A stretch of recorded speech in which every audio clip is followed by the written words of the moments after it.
चलिए, आपकी क्लास आज जो है, पहली सूचना ये है कि इंटरनेट ठीक से नहीं चल रहा है, तो ये आपको लाइव नहीं जाएगा, रिकॉर्डेड फॉर्म में जाएगा। मैं कोशिश करूँगा कि कोई दिक्कत ना हो, बाकी कोई दिक्कत होगी तो अगले दिन जब आपकी फिर से लाइव क्लास होगी तो मैं थोड़ा सा 5 मिनट में उसको आपको रिवीजन फॉर्म में दे दूँगा। तो क्लास आपकी लाइव फॉर्म में नहीं जाएगी, आज की रिकॉर्डेड फॉर्म में जाएगी। दूसरा, टीजीटी हिंदी का कल आपको का रिजल्ट आया है और ढेर सारे बच्चे सेलेक्ट हुए हैं आपके दिवाकर सर के, तो आप लोगों को भी बधाई, दिवाकर सर को भी बधाई। और लगे रहिए, अब हायर एजुकेशन की बारी है, जीआईसी है, तो उसमें जीएस मेरी तरफ से प्रयास रहेगा कि जीएस आप अच्छा करें। हिंदी आप ऑलरेडी अच्छा कर रहे हैं तो निश्चित रूप से उसका फ़र्क पड़ेगा, और जीएस की क्लासेज भी थोड़ा थोड़ा आप वर्क करते रहिए। जीएस की क्लासेज में हम लोग एक तरह से लोकसभा अध्यक्ष को पढ़ रहे हैं, तो लोकसभा अध्यक्ष में कल मैंने बताया था कि लोकसभा अध्यक्ष जो हम लोग को पढ़ना है, तो आज जो हम लोग पढ़ेंगे वो किसके बारे में पढ़ेंगे, तो आज जो हमारा पढ़ेंगे हम वो धन विधेयक के बारे में पढ़ेंगे। और धन विधेयक से क्वेश्चंस बहुत महत्वपूर्ण रूप से आता रहता है, तो यहाँ पर थोड़ा सा डिटेल हम लोग धन विधेयक का अध्ययन करेंगे। ये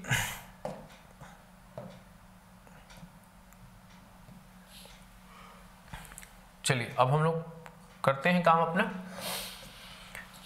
पढ़ाई आज की शुरू। और पहला टॉपिक आज जो डिस्कशन करना है हम लोगों को, वो करना है किसका, वो करना है धन विधेयक का।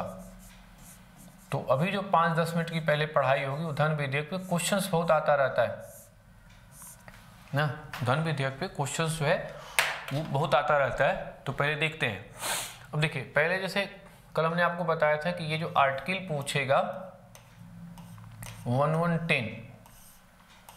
110, अगर आर्टिकल पूछेगा तो 110। अभी धन विधेयक क्या है कि जैसे पहला क्वेश्चन कि धन विधेयक क्या होता है। पहले ये देखिए कि विधेयक क्या होता है। विधेयक क्या होता है? विधेयक एक प्रकार का प्रस्ताव होता है। विधेयक क्या होता है? तो विधेयक एक प्रकार का प्रस्ताव होता है।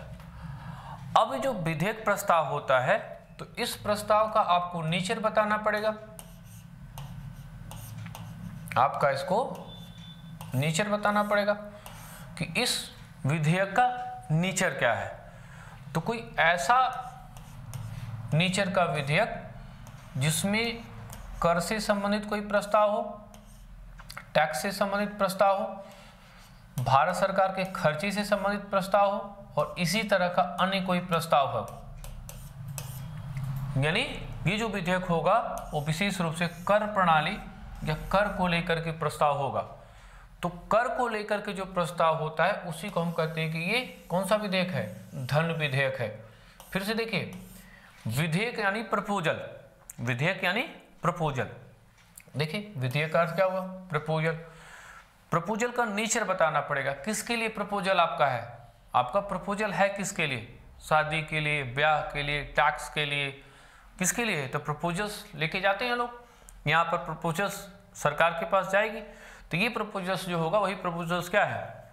वही धन विधेयक। तो पहला चीज हम लोग देखें कि धन विधेयक है क्या। पहला चीज यहाँ पर हम लोगों ने देखा कि धन विधेयक है क्या। तो धन विधेयक क्या है ये आपको समझ में आ गया होगा कि धन विधेयक हमारा क्या है। अब इसी पे दूसरा जो महत्वपूर्ण है, जो दूसरा जो क्वेश्चन हम लोग को इस पे डिस्कशन करना है, ये जो धन विधेयक है, अब हम लोग ये देखेंगे कि ये जो धन विधेयक है, तो धन विधेयक क्यों महत्वपूर्ण है और साधारण विधेयक से किस रूप में अंतर है।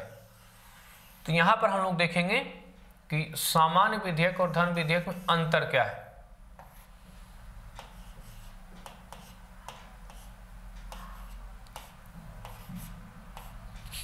ठीक है, तो इस तरफ देख लेते हैं सामान्य विधेयक,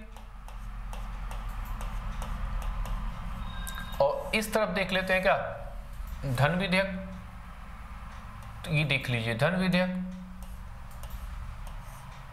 सामान्य विधेयक और धन विधेयक। ठीक है, ये दो तरह से चीजें हो गई। अब ये देखिए सामान्य विधेयक में परिपाटी क्या है कि यहां पर हस्ताक्षर करना है, तो यहां पर जो होता है हस्ताक्षर राष्ट्रपति करेगा, और ये जो हस्ताक्षर करेगा राष्ट्रपति सबसे बाद में करेगा,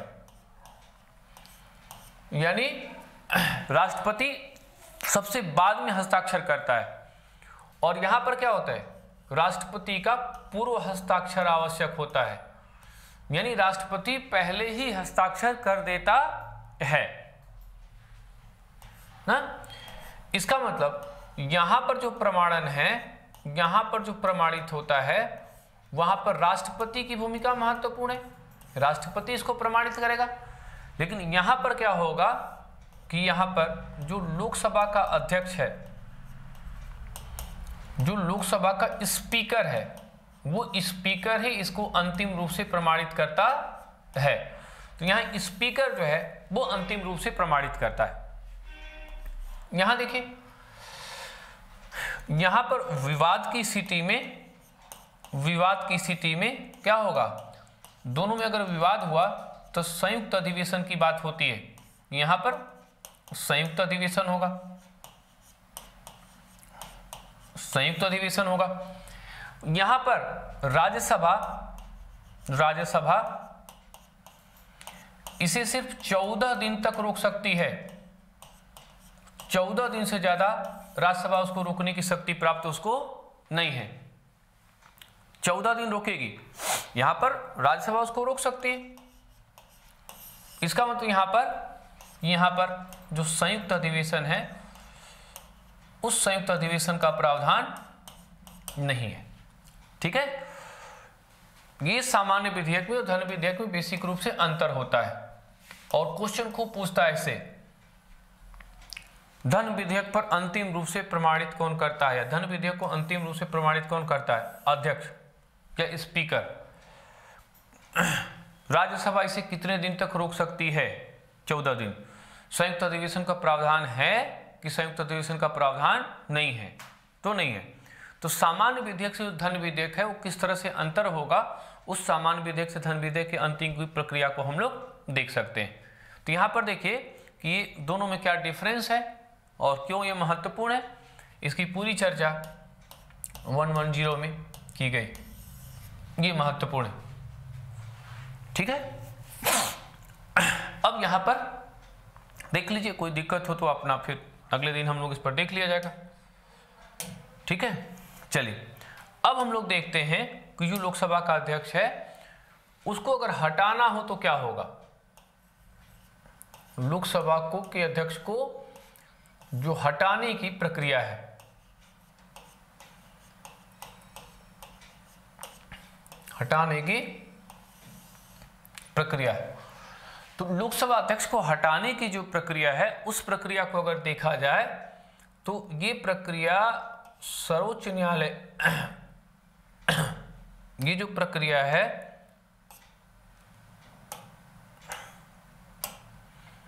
जो हाई कोर्ट है, और हाई कोर्ट का जो चीफ जस्टिस होता है उसके हटाने की प्रक्रिया और यहां स्पीकर के हटाने की प्रक्रिया क्या होती है, इक्वल टू होती है। अभी तक 2 लोकसभा अध्यक्ष स्पीकर ऐसे हैं, एक पहले लोकसभा अध्यक्ष गणेश वासुदेव मावलंकर, जिन पर महाभियोग चला। दूसरे हैं हुकुम सिंह, इन पर चला, लेकिन आज तक पारित नहीं हो पाया है। 2 लोगों ने महाभियोग की प्रक्रिया का सामना किया है, लेकिन वो पारित नहीं कर पाया है। तो ये इस तरह से देखिए कि महाभियोग की प्रक्रिया वो इक्वल टू है, महाभियोग की प्रक्रिया इक्वल टू है। तो इस तरह से 2 लोगों पर महाभियोग है, लेकिन दोनों में से किसी को पारित नहीं किया गया है। ठीक है, तो ये राज्यपाल से संबंधित जो महत्वपूर्ण प्रावधान थे, राज्यपाल से संबंधित महत्वपूर्ण प्रावधान हम लोगों ने देख लिया।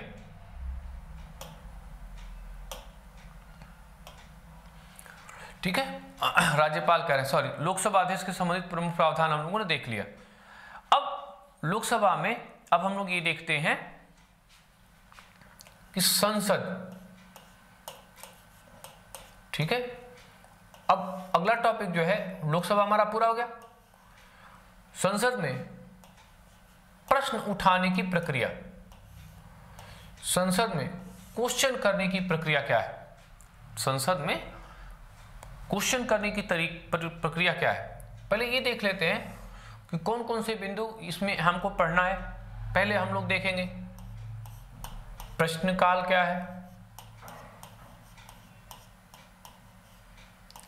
फिर हम लोग देखेंगे शून्यकाल क्या है,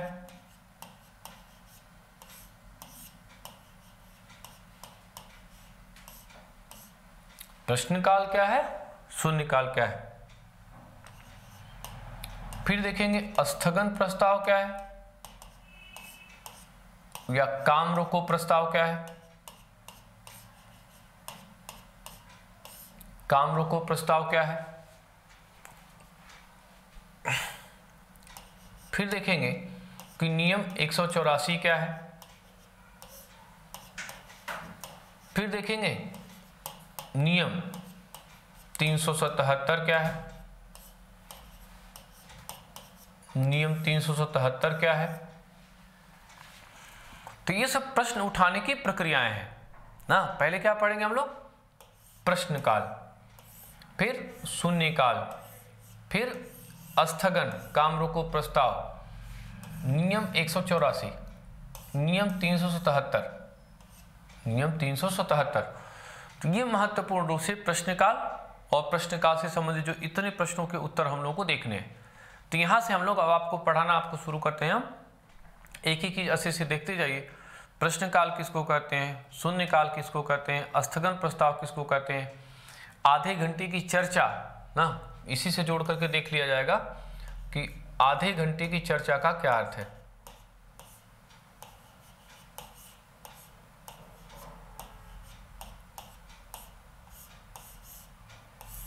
आधे घंटे की चर्चा का क्या अर्थ है। प्रश्नकाल, शून्यकाल, स्थगन, काम रोको प्रस्ताव, नियम 184, नियम 377, ये सब क्या है, एक एक चीज आपको हम बताना आप शुरू करते हैं और आप एकदम देखिए बढ़िया से, कोई दिक्कत नहीं होने वाली है। पहला चीज क्या है, प्रश्नकाल किसको कहते हैं। प्रश्नकाल, प्रश्नकाल का क्या अर्थ है, क्वेश्चन आवर किसे कहते हैं। चलिए देखिए क्या हम लोग समझेंगे, प्रश्नकाल या क्वेश्चन आवर किसे कहते हैं। क्वेश्चन आवर क्या है, ठीक है। पहला ये देखते हैं कि क्वेश्चन आवर होता कब है। संसद हमारा 11 बजे शुरू होती है, 11 बजे से 12 बजे, ठीक है। तो 11 बजे से 12 बजे का जो समय होता है, उस समय को ही क्वेश्चन आवर कहा जाता है। जैसे पूछेगा, क्वेश्चन आपका हो गया कि प्रश्नकाल क्या है, शुरू के 1 घंटे के समय को प्रश्नकाल कहा जाता है। शुरू के 1 घंटे के प्रश्न आवर को क्या कहते हैं, क्वेश्चन आवर कहते हैं। ये जो क्वेश्चन आवर है, इस क्वेश्चन आवर को क्लासिफाइड किया जाता है, यानी इसका वर्गीकरण किया जाता है। तो इस वर्गीकरण के आधार पर जो क्वेश्चन आवर है वो 2 तरह का है। एक है तारांकित ना, और एक क्वेश्चन क्या है, अतारांकित क्वेश्चन। ये अतारांकित प्रश्न, ठीक है। तारांकित माने, तारा माने स्टार ना। तो ये जो क्वेश्चंस होता है उसके लिफाफे पे ही क्या किया जाता है, स्टार मार्क कर दिया जाता है। मार्क माने चिन्ह लगा दिया जाता है। क्यों लगा दिया जाता है, क्योंकि इसका मतलब यह है कि इस क्वेश्चन का आंसर उस सदस्य को क्या चाहिए, मौखिक चाहिए। अगर मौखिक चाहिए तो पलट के प्रश्न नहीं पूछेगा। इसका मतलब कि यहां पर जो अनुपूरक प्रश्न है यानी जो क्रॉस क्वेश्चन है, वो क्रॉस क्वेश्चन यहां पर पूछने की स्थिति में वो हो सकता है, यानी मौखिक उत्तर दिया जाएगा तो क्रॉस क्वेश्चन भी पूछ सकता है। तो तारा का अंकन ना, तारा का अंकन मतलब क्या है कि तारा को शो कर दिया जाता है। उस तारा के शो करने का मतलब क्या हुआ, इस तारा के शो करने का मतलब ये हुआ कि इस पर अंकन है और तारा का अंकन है, इसलिए इसको स्टार्ट क्वेश्चन के नाम से जाना जाता है। और स्टार्ट क्वेश्चन का मतलब क्या हुआ, मौखिक होगा, अनुपूरक प्रश्न होगा, इस तरह से चीजों को आप देख सकते हैं। अब अतारांकित मतलब जिस पर मार्क नहीं होगा, और मार्क नहीं होगा तो इसका मतलब क्या होगा, इसका जो क्वेश्चन का आंसर होगा वो आंसर कैसा होगा, लिखित होगा, आंसर इसका लिखित होगा। और आंसर अगर लिखित होगा तब इसका मतलब कि इस पर जो अनुपूरक प्रश्न है आप नहीं पूछ सकते हैं। फिर से देखिए क्वेश्चन कितने प्रकार के हो गए, 2। तारांकित, अतारांकित। तारांकित किसको बोलेंगे, जिस पर चिन्ह लगा रहेगा, स्टार रहता है, क्या, ये सूचना देने के लिए कि उसका उत्तर सदस्य को मौखिक चाहिए। अगर मौखिक चाहिए तो सदस्य क्रॉस क्वेश्चन भी पूछ सकता है, मौखिक चाहिए तो क्रॉस क्वेश्चन वो पूछ सकता है। देखिए क्रॉस क्वेश्चन पूछने की क्षमता उसकी है कि क्रॉस क्वेश्चन वो पूछ सकता है। और यहां पर क्या है, जब अतारांकित प्रश्न है तो अगर अतारांकित प्रश्न है तो उसको उत्तर पूछने की संभावना नहीं रहेगी। तो 2 तरह के प्रश्न हो गए, लेकिन इनके लिए शर्त क्या होती है, शर्त कि प्रश्न तभी पूछे जाएंगे जब इस पर 14 दिन की पूर्व सूचना हो। 14 दिन की पूर्व सूचना सदन के अध्यक्ष को दिया जाता है, तब ये पूछ सकते हैं। अब यहां पर 14 दिन की पूर्व सूचना है तो कभी कभी ऐसा भी होगा कि अगर लोकसभा अध्यक्ष को ये लगता है कि काम जरूरी है तो सदस्य संख्या जो सीमा है 14 से घटा के 10 कर देगा। तो ये जो प्रश्न होगा ये अल्प सूचना पर पूछा गया है, इसीलिए इसको कहते हैं कि ये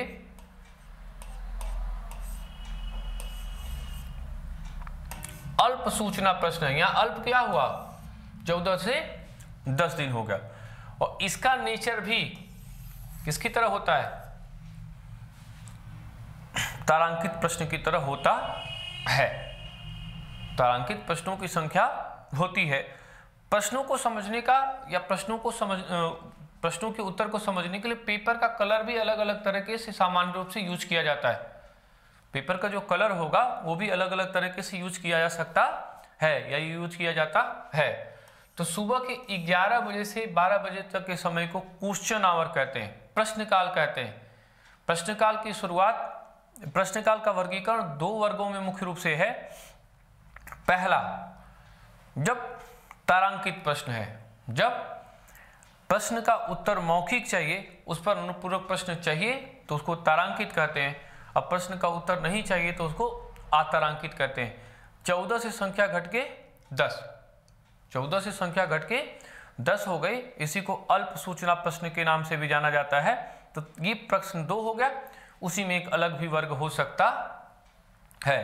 यहां से तारांकित, अतारांकित और अल्प सूचना प्रश्न, 3 प्रश्नों की कैटेगरी आप देख चुके कि प्रश्न पूछने का फॉर्मेलिटी क्या है कि 14 दिन की पूर्व सूचना आपको चाहिए। तो यहां से इस चीज को आप देख सकते हैं।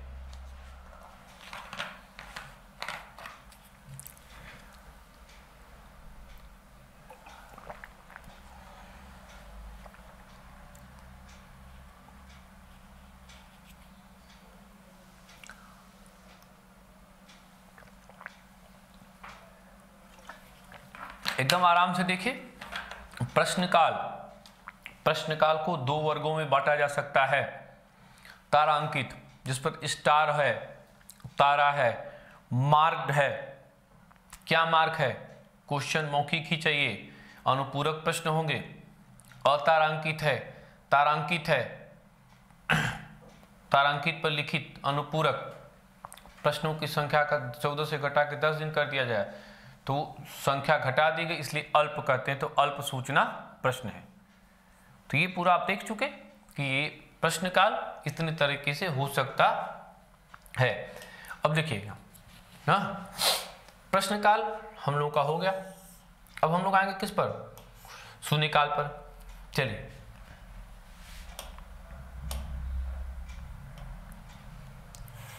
अगला बिंदु क्या समझना है, शून्यकाल। चलिए देखते हैं शून्यकाल क्या है। ये शून्यकाल किसको बोलते हैं,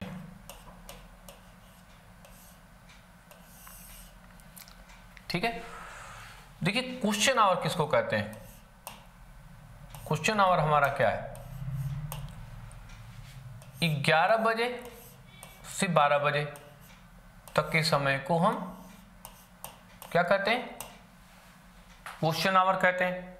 11 से 12 के समय को हम क्वेश्चन आवर कहते हैं। अब ठीक 12 बजे को 0 बजे भी तो कह सकते हैं,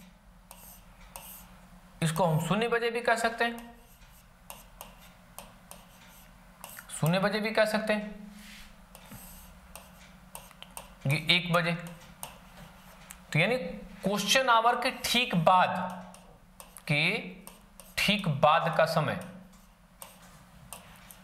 ठीक बाद का समय ना, जिसकी शुरुआत 0 बजे से होती है, इसको क्या कहते हैं, इसीलिए इसको शून्यकाल कहा जाता है।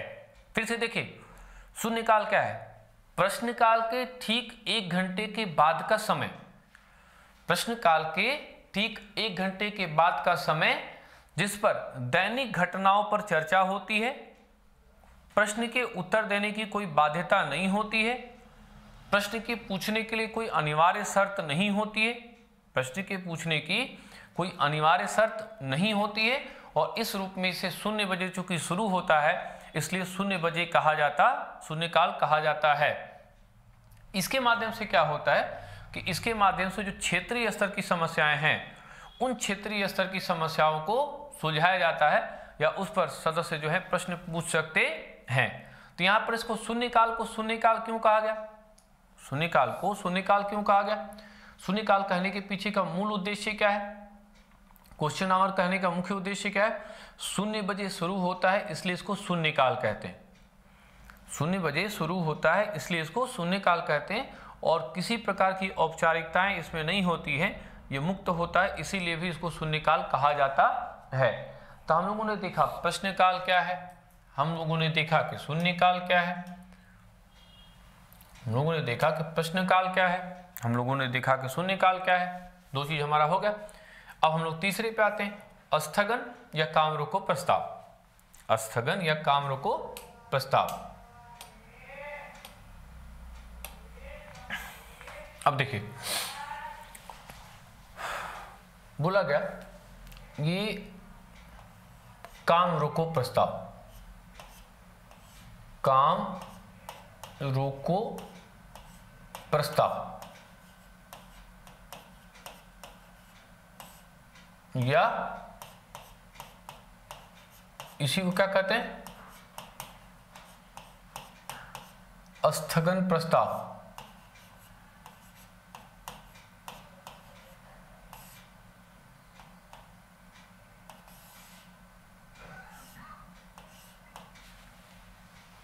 ये है स्थगन प्रस्ताव।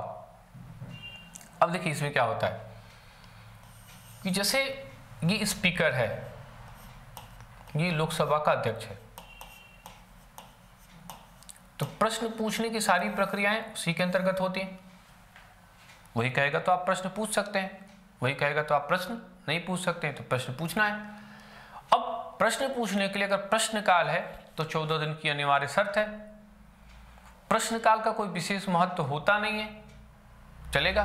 अब देखिए ये जो अध्यक्ष है ना, अगर इसके सामने कोई ऐसा विषय आए जिसमें 2 विशेषताएं हों, पहली विशेषता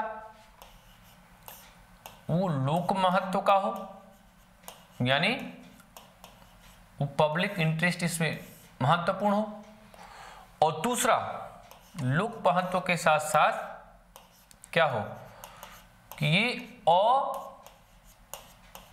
अविलंबनीय हो, ठीक है। पहला चीज क्या होगा कि इसमें जनता का हित जुड़ा हो और मुद्दा अविलंबनीय हो।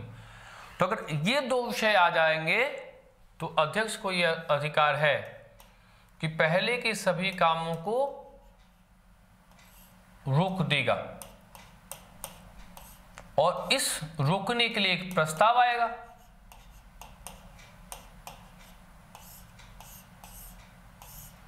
एक प्रपोजल आएगा, तो इस रूप में से क्या कहेंगे, ये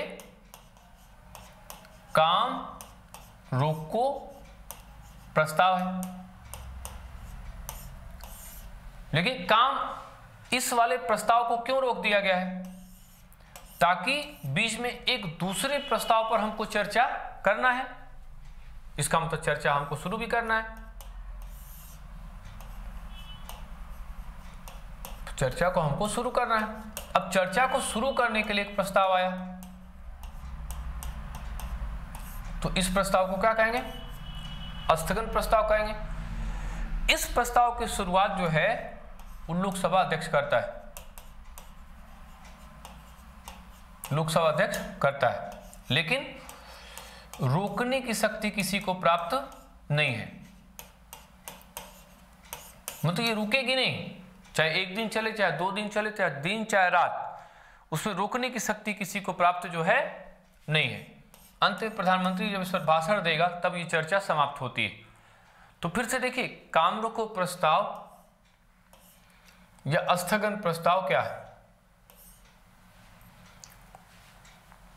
ये स्पीकर को जब ये लगता है कि कोई मुद्दा ऐसा है जो लोगों के महत्व का है, मुद्दा कोई ऐसा है जो लोगों के महत्व का है, अविलंबनीय है, उस पर बात नहीं करने से बात बिगड़ जाएगी, बात उस पर करना ही करना है, तो जो काम उस पर करना ही करना है, बात उस पर करना ही करना है, तो क्या होगा, इस मुद्दे को वो क्या करेगा, पहले के जितने काम चल रहे हैं उसको रोक देगा। उसको रोकने के लिए एक प्रस्ताव आएगा, इसीलिए उसको काम रोको प्रस्ताव कहा जाता है। फिर जिस विषय पर चर्चा कराना है वो चर्चा शुरू होगी स्थगन प्रस्ताव के माध्यम से। अध्यक्षता लोकसभा अध्यक्ष ही करेगा, शुरुआत लोकसभा अध्यक्ष ही करेगा, लेकिन रोकने की शक्ति उसको भी प्राप्त नहीं है। तो इसका मतलब क्या है, जब वो चलेगी तो लगातार चलेगी, चाहे वो 1 दिन चले, चाहे 2 दिन चले, चाहे 3 दिन चले, चाहे 4 दिन चले, चाहे वो 1 दिन चले, चाहे 2 दिन चले, चाहे 3 दिन चले, चाहे 4 दिन चले, वहां पर उसका कोई दिक्कत नहीं है, वो सारा प्रावधान वो लेके चलेगा। तो इस रूप में आप देखिए कि जो काम रोको प्रस्ताव है या स्थगन प्रस्ताव है, इसकी मुख्य विशेषता क्या है और क्यों इसको स्थगन प्रस्ताव या काम रोको प्रस्ताव कहा जाता है। तो यहाँ से देख लीजिए कि ये स्थगन प्रस्ताव क्या है, काम रोको प्रस्ताव क्या है और किस तरह से ये काम करेगा। ठीक है,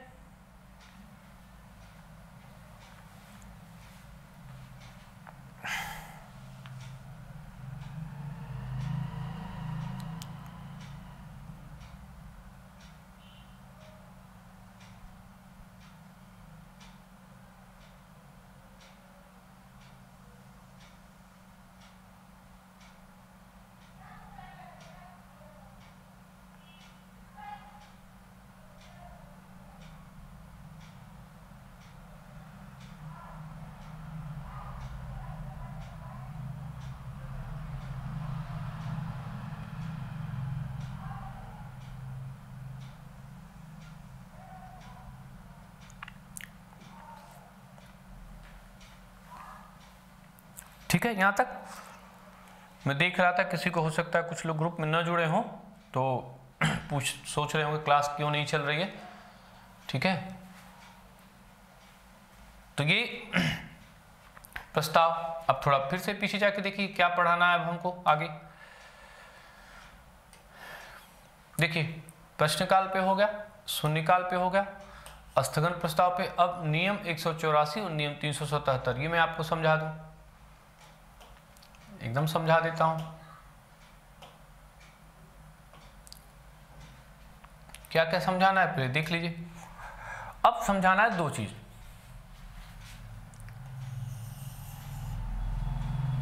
कि जो नियम है वो नियम 377 क्या है, एक तो ये चीज समझना हम लोगों को, और दूसरा कि नियम 184 क्या है। पहले हम लोग समझते हैं कि नियम 184 क्या है। देखिए, लोकसभा है और लोकसभा की नियमावली है। लोकसभा की नियमावली है। अब लोकसभा की नियमावली के अंतर्गत 1, 2, 3, 4 ऐसे ऐसे बिंदु बनाए गए हैं कि लोकसभा की विशेषता में क्या क्या उसको करना है। तो ये है कि 184 से लेकर के और 193 के बीच ना, ये पर्टिकुलर लोकसभा की नियमावली की बात हो रही है कि 184 क्यों कहते हैं। तो 184 से 193 के बीच ना जो प्रश्न उठाना गया है, इस प्रश्न उठाने की प्रक्रिया का विवरण है। प्रश्न उठाने की प्रक्रिया का विवरण है। तो चूंकि इसकी शुरुआत 184 से होती है, इसीलिए इसको नियम 184 के रूप में जाना जाता है। फिर से देखिए, नियम 184 क्या है? लोकसभा की नियमावली है। नियमावली के अंतर्गत क्रमांक है 1, 2, 3 एटसेट्रा। 184 से लेकर 193 के बीच में प्रश्नों के उठाने की प्रक्रिया स्पष्ट की गई है। चूंकि इसकी शुरुआत 184 से है, इसीलिए इसको नियम 184 कहा जाता है। अब देखिए, जैसे प्रश्न है, प्रश्न उठाने की प्रक्रिया आपको बताई गई है कि आपको प्रश्न कैसे उठाना है। ठीक है, तो ये बताया गया है कि चलिए आप फला प्रश्नों को क्वेश्चन आवर में उठा लीजिए, प्रश्नकाल में उठा लीजिए, फला को आप 0 आवर में उठा लीजिए ना, फला को आप अल्प सूचना में उठा लीजिए, फला को आप नियम 377 में उठा लीजिए, नियम 184 में उठा लीजिए, फला को आप स्थगन प्रस्ताव में ले आइए ना। लेकिन उसके बाद भी ये मान के चला गया है कि अगर कोई ऐसा बिंदु होगा जिसकी पहले से व्याख्या नहीं है, पहले से व्याख्या नहीं है, ये आदर्श, तो कोई ऐसा होगा जिसमें पहले से व्याख्या नहीं है। तो जो पहले से व्याख्या नहीं है, तो इस जो प्रश्न उठाने की प्रक्रिया है, उन सब प्रक्रियाओं को नियम 377 कहते हैं। और यही प्रक्रिया अगर जब राज्यसभा में अपनाई जाएगी, तो उस राज्यसभा की चर्चा को विशेष चर्चा, यहां विशेष चर्चा क्या है? कोई नाम नहीं है, वो क्या है? वहां पर विशेषता उसका प्रकट करेगा, उसको विशेष चर्चा कहते हैं। तो यानी जिन प्रक्रियाओं का विवरण पहले से स्पष्ट नहीं है, जिन प्रक्रियाओं का विवरण पहले से स्पष्ट नहीं है, उनको जो उठाया जाता है, उस सारी प्रक्रिया को हम क्या कहते हैं? नियम 184 कहा जाता है। तो ये नियम 184 क्या है और नियम 377 क्या है? तो उन सारी प्रक्रियाओं को जहां पर हम पहले से कोई एक्सप्लेनेशन के मूड में नहीं है, ना नहीं थे, वहीं पर 377 है। ये लोकसभा की नियमावली से संबंधित है, वो अन्य जो मुद्दे हैं उससे संबंधित है। तो देख लीजिए यहाँ पर नियम 184 क्या है और नियम 377 क्या है। नियम 184 क्या है, नियम 177 क्या है?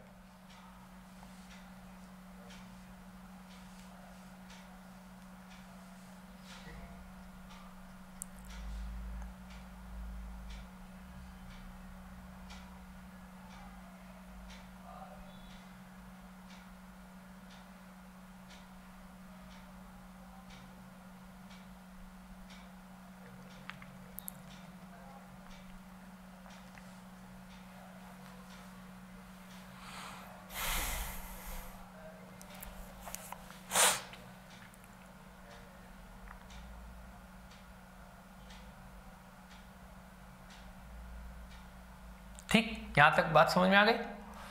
अब देखिए पीछे हम लोगों ने अभी क्या ड्राफ्ट बनाया था कि हम लोग को क्या क्या पढ़ना है ना, वो पढ़ लिए, देख रहे हैं कि समझ में आ गया कि नहीं समझ में आ गया। देखिए, प्रश्नकाल हो गया, शून्यकाल हो गया, स्थगन प्रस्ताव हो गया, नियम 184 हो गया, नियम 377 हो गया, पर्टिकुलर काम खत्म। ये देखिए, अब यहीं से सारा फिर समझ लीजिए। प्रश्नकाल 11 से 12 बजे के बीच के समय को प्रश्नकाल कहते हैं। 11 बजे से 12 बजे के समय को प्रश्नकाल कहते हैं। प्रश्नकाल का वर्गीकरण उत्तर के आधार पर किया जाता है। जिन प्रश्नों के उत्तर मौखिक चाहिए उनको तारांकित, जिनके लिखित चाहिए उनको अतारांकित। जो तारांकित प्रश्न होंगे उस पर अनुपूरक प्रश्न हो सकता है, जो अतारांकित है उन पर अनुपूरक प्रश्न नहीं हो सकता है। लेकिन इसके लिए 14 दिन की पूर्व सूचना आवश्यक होती है। अगर सूचना थोड़ा महत्व बढ़ गया प्रश्न का तो 14 से घटा के 10 कर देते हैं, उसको क्या करते हैं, अल्प सूचना प्रश्न कहते हैं। ठीक है। 0 बजे शुरू होता है शून्यकाल, 12 बजे 0 बजे से शुरू होता है इसलिए शून्यकाल, औपचारिकताओं से मुक्त होता है इसलिए भी शून्यकाल, दैनिक घटनाओं पर चर्चा जो होती है उसको शून्यकाल। स्थगन प्रस्ताव, इसके लिए 2 शर्तें होती हैं कि अगर काम स्थगन प्रस्ताव की 2 शर्त क्या हो गई, अविलंबनीय हो, लोक महत्व का हो तो उसे हम रोक देंगे, काम रोको प्रस्ताव, चर्चा कराएंगे। चर्चा शुरू करेगा कौन, लोकसभा अध्यक्ष, लेकिन रोकने की शक्ति किसी को प्राप्त नहीं है। नियम 384 लोकसभा की नियमावली में 184 से 193 के बीच में चर्चा है, इस रूप में से क्या कहेंगे, नियम 184 कहा जाता है। नियम 377 ना, जिनकी चर्चा कहीं भी नहीं है, जिनकी चर्चा कहीं भी नहीं है, उनकी जो चर्चा होती है उसी को नियम 377 कहा जाता है। तो संसद में प्रश्न उठाने की जो प्रक्रिया है, उसमें संसद में प्रश्न उठाने की जो प्रक्रिया है उस प्रक्रिया को हम लोगों ने देख लिया कि संसद में प्रश्न उठाने की प्रक्रिया जो होगी वो क्या होगी। ठीक है। अब अगला चलते हैं। अब हम लोग देखते हैं कि अगला बिंदु जो मैं आपको डिस्कशन करने जा रहा हूं ना, उसको कहते हैं कटौती प्रस्ताव। अब हम लोग जो देखेंगे वो क्या है, वो मुख्य रूप से है, उसको बोलेंगे कटौती प्रस्ताव।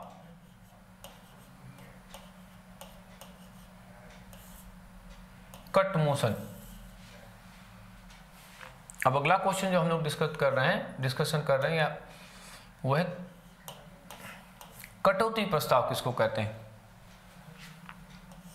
ये देखिए, कट मोशन किसे कहा जाता है, कटौती प्रस्ताव या कट मोशन किसे कहा जाता है। तो कटौती प्रस्ताव देखिए क्या है, पहला चीज क्या है, ये जो प्रस्ताव है, तो अभी हम लोगों ने देखा था क्या कि प्रस्ताव ना प्रपोजल्स का विषय होना तय है, विषय होना चाहिए, बिना विषय के प्रपोजल्स कैसे होगा, विषय। इस प्रस्ताव का जो विषय है, जो प्रपोजल है, वो किससे संबंधित है, बजट। तो पूछे कटौती प्रस्ताव क्या है, बजट से संबंधित जो प्रस्ताव पेश किया जाता है। अब ये बजट पेश हुआ, बजट पास होगा, अब इसके बीच इस प्रस्ताव पर, इस विषय पर, तो किसी भी विषय पर क्या होती है कि बहस होगी। किसी भी प्रस्ताव पर, कोई प्रस्ताव आप किसी को देंगे तो वो डिस्कशन आपसे करेगा ना कि नहीं हम शादी करेंगे कि नहीं करेंगे, तो उस पर बहस होगी। तो पहली बात क्या है कि कटौती प्रस्ताव का संबंध, कट मोशन का संबंध किससे है, बजट से है। कट मोशन का संबंध किससे, तो बजट से। तो बजट से संबंधित जो कट होता है, मोशन होता है, उसी को कट मोशन कहते हैं। अब जो बहस होगी, ठीक है, इस बहस का 3 स्वरूप होता है, ए, बी, सी। 3 तरह से ये बहस होती है। पहला बहस किसको कहते हैं, इसको कहते हैं मित व्ययिता कटौती, मित व्ययिता कटौती।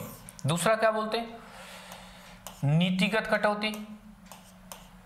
और तीसरा क्या बोलते हैं, सांकेतिक कटौती, सांकेतिक कटौती। तो कट करना है, तो कट कितने का करना है इसका निर्धारण यहां पर नहीं है। यहां पर कहा जाता है कि 1 रुपये बजट को कम कर दीजिए, और इसमें क्या कहा जाता है, 100 रुपये की कमी को बजट को कम कर दीजिए। तो 3 तरह का कटौती प्रस्ताव हो गया। पहले देखिए कटौती प्रस्ताव क्या है। बजट की जो अनुदान होती है, बजट की जो मांग होती है, उसको या तो कम करने का सुझाव दिया जाता है या नीतियों को चेंज करने का सुझाव दिया जाता है। तो जो विपक्ष होगा कुछ न कुछ आपको मोशन प्रस्ताव लेके आएगा ही लाएगा। तो ये जो प्रस्ताव होगा वो बजट से संबंधित होगा। तो बजट पर जो बहस है उस दौरान जो मोशन आता है उसी को कटौती प्रस्ताव या कट मोशन कहा जाता है। अभी जो कट मोशन है, हाँ, इस कट मोशन को देखिए। पहला क्या होगा, मितव्ययिता। मितव्ययिता किसको कहते हैं, खर्चा कम करना।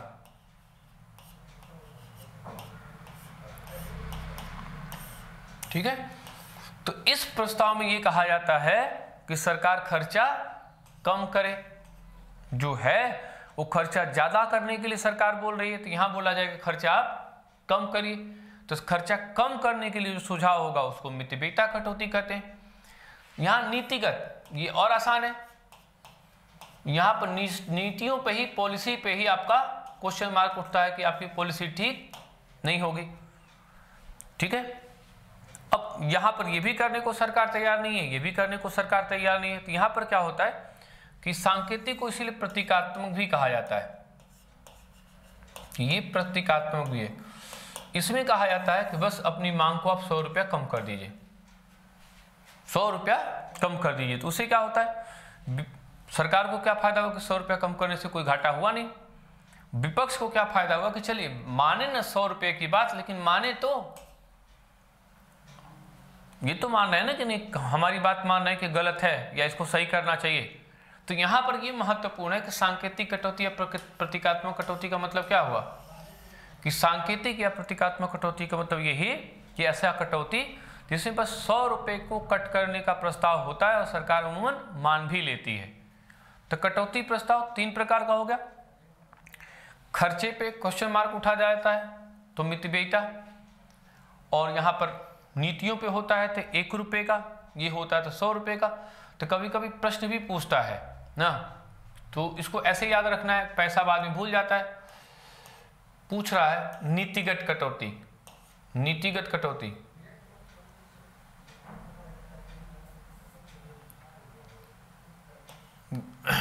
पूछ रहा है नीतिगत कटौती, तो बाद में पैसा भी पूछेगा। तो ये नीतिगत कटौती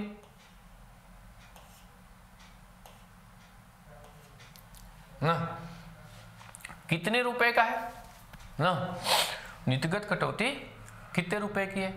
आप देखिए हर जगह एक ही चीज तो बोल रहा है, 1 रुपया, 1 रुपया, 1 रुपया, 1 रुपया, 1 रुपया, 1 रुपया। तो कटौती कितनी हो गई, 1 रुपये की हो गई ना। और यहां पर देखिए क्या बोल रहा है, बोल रहा है सांकेतिक कटौती, सांकेतिक कटौती ना, सांकेतिक कटौती। ये देखिए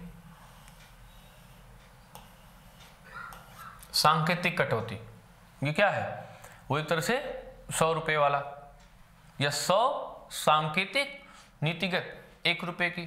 तो पॉलिसी वाला क्या हुआ, 1 का, पॉलिसी में 1 का, और टोकन में या सांकेतिक में,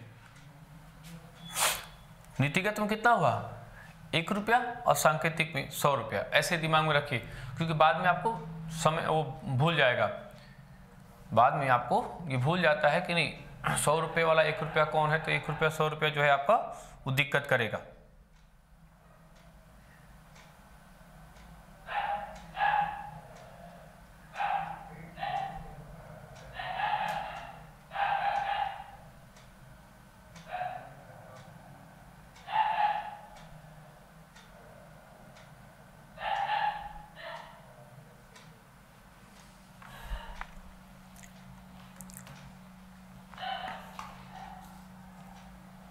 ठीक ठीक है, तो यहां देखिए, आपने देख लीजिए आराम से एकदम, कोई दिक्कत है? बजट कट मोशन क्या है, किस प्रकार का प्रस्ताव है, किस प्रकार का विषय है? बजट पर। तो बजट की मांग जो प्रस्तुत की जाती है वही एक तरह से कट मोशन है। कट मोशन कितने प्रकार का हो गया? 3 प्रकार का हो गया, मितव्ययिता, नीतिगत, सांकेतिक। मितव्ययिता का मतलब क्या हो गया, नीतिगत का क्या मतलब हो गया, सांकेतिक का क्या मतलब हो गया? देख लीजिए, क्लियर हो गया कि मितव्ययिता का क्या मतलब हुआ, नीतिगत का क्या मतलब हुआ, सांकेतिक का मतलब क्या हुआ? क्लियर? कटौती प्रस्ताव 3 प्रकार का हो गया। पूछेगा खर्चा कम करने का सुझाव किस में दिया जाता है? मितव्ययिता में। नीतिगत में 1 रुपया, सांकेतिक में 100 रुपया। इस तरह से चीजों को आप देखिए।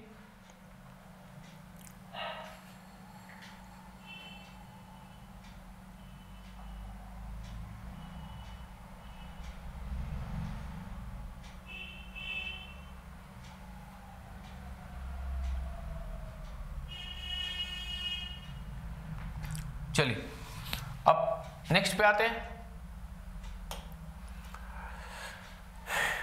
एक प्रस्ताव ऐसा होता है, इसको कहते हैं अविश्वास प्रस्ताव।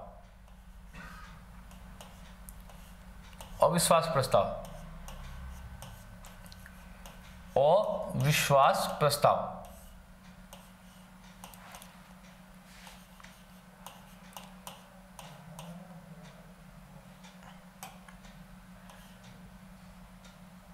अविश्वास प्रस्ताव। अब देखिए फिर वही चीज है, ये प्रस्ताव है, ये प्रस्ताव एक मसौदा है ना, एक मसौदा है। फिर इसका भी विषय होगा, ठीक है। इसका विषय क्या है? इसका जो विषय है वो विषय सरकार की साख से है। सरकार की साख, सरकार की साख से है। यहां पर सरकार की साख पर प्रश्न चिन्ह उठता है। जो सरकार है, सरकार की साख का मतलब क्या है कि सरकार विश्वास होता है। अब ये सरकार का विश्वास होता है वो लोकसभा के प्रति होता है, तो यानी ये लोकसभा के लिए ही आएगा, राज्यसभा के लिए इसको हम नहीं डाल सकते, राज्यसभा के लिए नहीं आएगा। अब ये होता है कि सरकार के साख पर प्रश्न चिन्ह खड़ा हुआ है और कम से कम मिनिमम 50 सदस्यों का इसमें हस्ताक्षर आवश्यक होता है। 50 सदस्यों का जो सिग्नेचर है या हस्ताक्षर है वो आवश्यक होता है। 50 सदस्यों का हस्ताक्षर जो होता है वो अनिवार्य होता है ना। तो ये महत्वपूर्ण है कि 50 सदस्यों का हस्ताक्षर यहाँ पर होना है। जब ये हस्ताक्षर करेंगे तब ये प्रस्ताव आएगा। कहाँ आएगा? लोकसभा में। और लोकसभा में अगर इस पर आप गिर गए, यानी इस पर क्या होता है? मतदान होता है। और अगर इस मतदान में सरकार हार गई तब सरकार को क्या करना पड़ेगा? त्यागपत्र देना पड़ेगा। सरकार को त्यागपत्र देना पड़ेगा। तो ये अविश्वास प्रस्ताव क्या है? एक ऐसा मसौदा है, एक ऐसा विषय है जिस पर अब आप पर ट्रस्ट नहीं किया जा रहा है। आप पर ट्रस्ट नहीं हो रहा है। किसको? सरकार पर को, सरकार पर लोकसभा को ट्रस्ट नहीं है कि सरकार काम कर रही है कि नहीं। जैसे कोई एक सरकार है, उसमें कई पार्टियां मिलकर के काम कर रही हैं, कोई 1-2 पार्टी समर्थन वापस ले ले, तो अब साख पर संकट आएगा तो उसको एक बार प्रूफ करना पड़ता है कि भाई आप प्रूफ करके दिखाओ। आपकी क्रेडिट पर अब उंगली है, आपकी क्रेडिट पर आपका एक प्रश्न चिन्ह है कि अब आपका प्रश्न चिन्ह लग गया कि ऐसे हो सकता है क्या, ऐसे हो सकता है क्या। तो ये आप देखिए कि सरकार के प्रश्न चिन्ह इस तरह से प्रश्न चिन्हों पर होता है।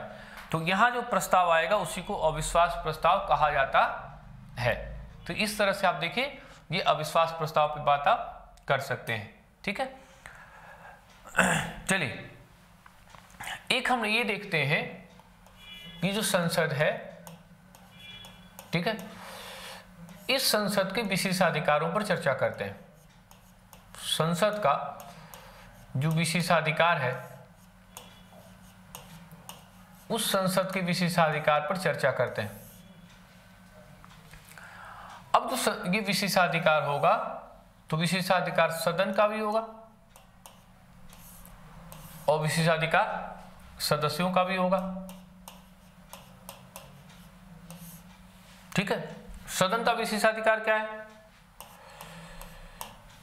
सदस्यता समाप्त करने की, सदस्यता समाप्त करेगा। यदि कोई व्यक्ति 60 या 60 दिनों तक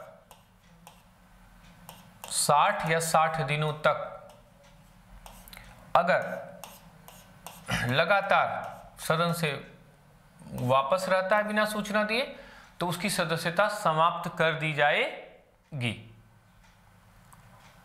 हाँ, सदन की सदस्यता से आपको समाप्त कर दिया जाएगा।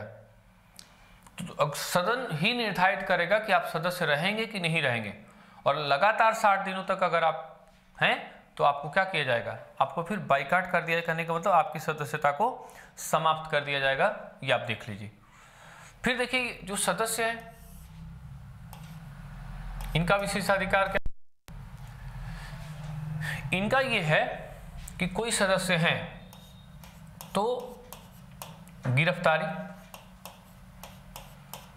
तो इनकी गिरफ्तारी संसद के चलने से 40 दिन पूर्व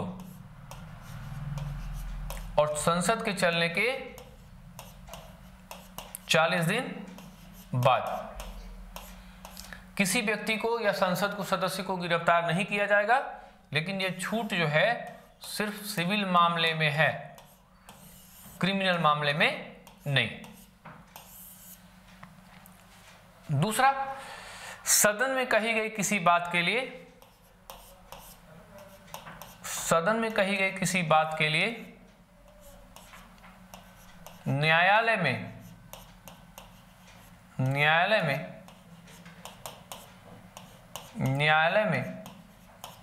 गवाही नहीं दी जाएगी या गवाही से उसको छूट रहेगी। मेनली ये महत्वपूर्ण है, पहला ये महत्वपूर्ण है और ये भी महत्वपूर्ण है, लेकिन ज़्यादा महत्वपूर्ण आपका यही होता है कि सदस्यता के लिए कितने दिन अनिवार्य होते हैं। सदस्यता के लिए दिनों की अनिवार्यता जो होती है वो कितने दिन की अनिवार्यता होती है, तो ये अनिवार्यता इस तरह से देख सकते हैं।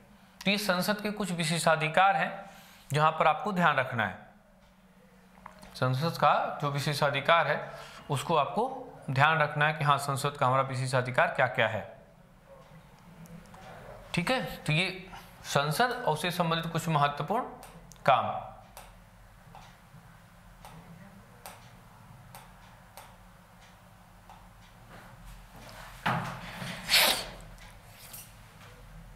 ठीक है, तो ये अब पीछे जाके मैं पूरा एक बार दोहरा देता हूं आपको, आज जो मैंने पढ़ाया आपको।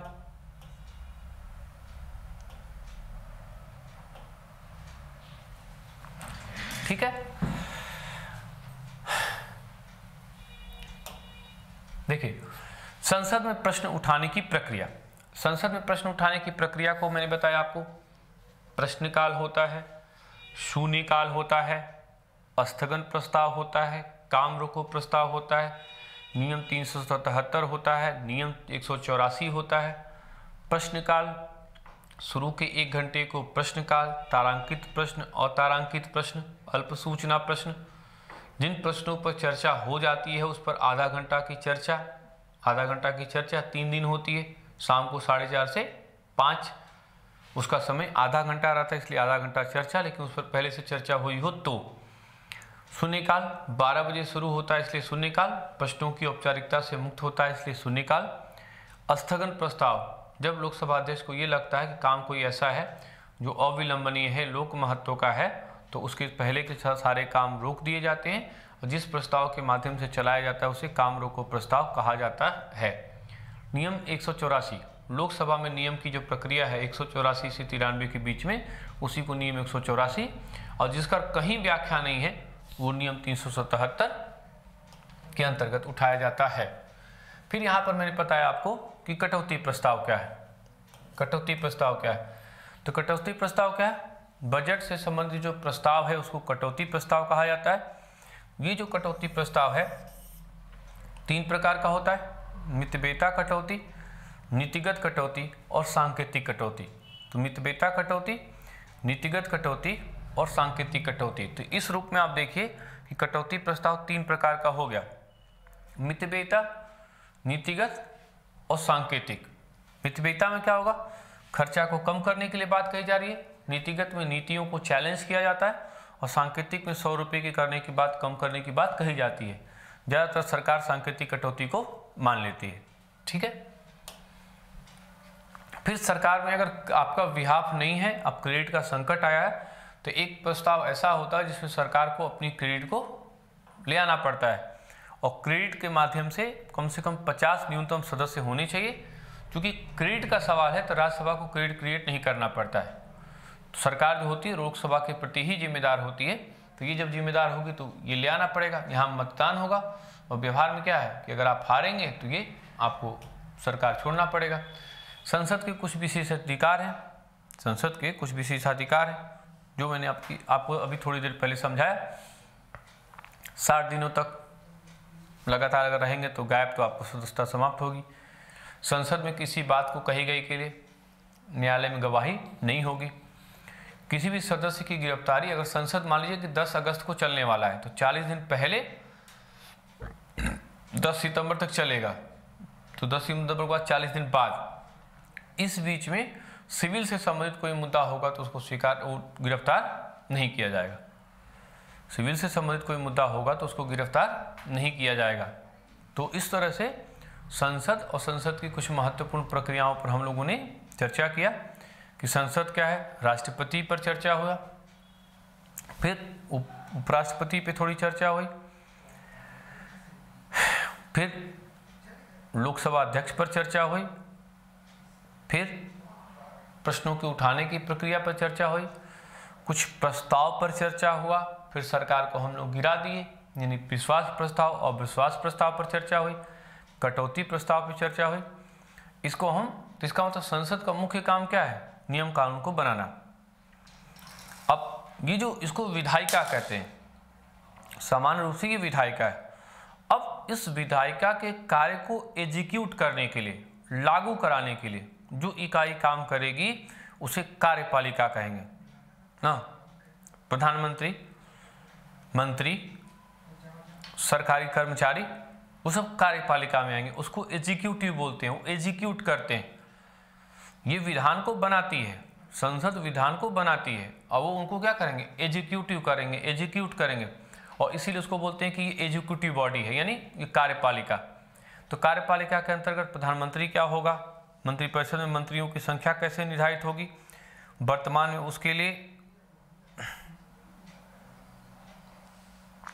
लिए फिर कैसे प्रक्रिया होगी, कैबिनेट कब आया, कैबिनेट शब्द कैसे आया, मंत्रिमंडल और मंत्रिपरिषद में अंतर क्या है, मंत्रिमंडल और मंत्रिपरिषद में अंतर क्या है, वो सारी चीज़ों को यहाँ पर हमको समझना पड़ेगा। तो वो चीज़ हम आपको समझाएंगे कि कार्यपालिका क्या है, मंत्रिमंडल क्या है, मंत्रिपरिषद क्या है। फिर उधर से हम लोग फिर लेते हुए कहाँ चलेंगे, फिर कार्यपालिका देख लेंगे। इसी तरह से क्या होगा कि जैसे जब कार्यपालिका देख लेंगे तो फिर देखेंगे कि राज्य की संसद कैसे काम करती है, राज्यपाल कौन होता है, राज्यपाल कौन है, राज्यपाल का पद किस रूप में महत्वपूर्ण है, फिर विधान परिषद क्या होती है, राज्य विधान परिसभा क्या होती है, वहाँ की कार्यप्रणाली क्या है, और उसके बाद फिर हम लोग चलेंगे पंचायती राज पे। ठीक है, तो आज का जो वीडियो है वो आपको जाएगा किस फॉर्म में, रिकॉर्डेड फॉर्म में, लाइव नहीं जाएगा।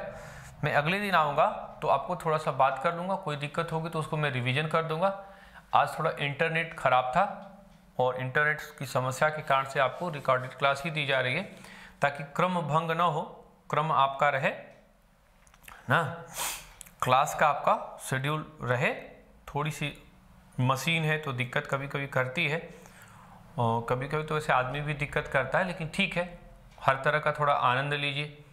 कभी ऑफलाइन भी हो जाए तो पढ़ के देख लीजिए, कभी ऑनलाइन हो जाए तो पढ़ के देख लीजिए, लेकिन कोई दिक्कत नहीं होगी। जो दिक्कत होगी हम अगले क्लास में आपको डिस्कशन कर देंगे। ठीक है, रिजल्ट आप लोगों का बहुत अच्छा रहा, भविष्य में जिन लोगों का नहीं हुआ है कोई दिक्कत नहीं है, आगे आप ही का नंबर है।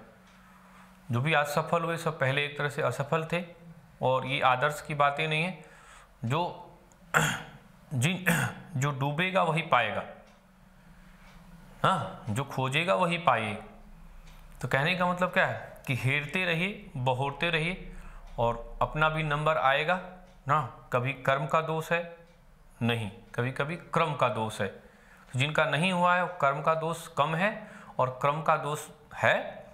अब क्रम अगला आपका है, वेट करिए थोड़ा सा, घबराइए नहीं, आप घबराइए नहीं। आपका कर्म ठीक है, क्रम पर आपको ध्यान देना है, और क्रम आएगा, अगली बार आप ही का क्रम आएगा। तो इसी उद्देश्य के साथ और इसी उसके साथ कि आप क्लासेस को देखिएगा।